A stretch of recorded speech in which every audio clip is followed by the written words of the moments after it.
Hi guys, pasyalan natin yung roof garden ko dito sa Bubungis. To. Yan. Eh, yan. Roof garden, mga uh, okra. Yung okra ko. Dami na. Mayayabo na yung okra. Oh, yan. Ito naman, nagtanim ako ng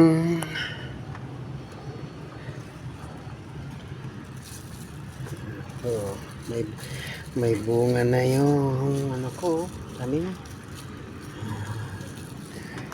ng okra. Yan, tawag okra. Tapos dragon fruit.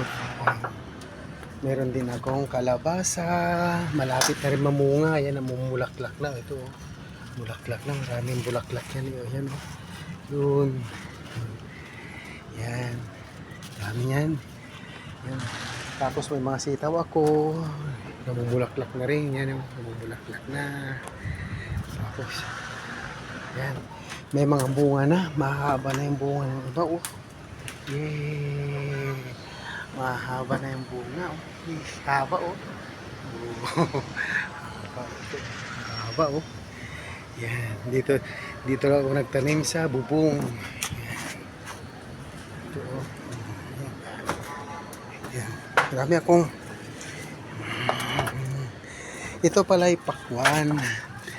Ito, pakwan na may mga malaki ng bunga. O yan, oh. Yan, yung pwede pala magtanim ng pakwan sa bubong.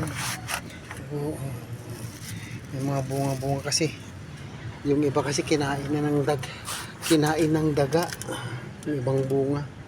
Yan, oh, malapit nang magbunga itong ano, okra ko. Sinubok ko lang to guys kung pwede. Kaya pwede naman pala. Pwede naman pala magtanim sa bubong. Yan, literal na bubong talaga to. Yan, oh. Yan. Sa taas talaga ng bubong ito. Yan. Umuulan ngayon. Ayan, guys. Update ko na lang kayo guys kung ano, kumamunga na itong okra ko at saka yung mga iba pa. Bye bye. Bye guys.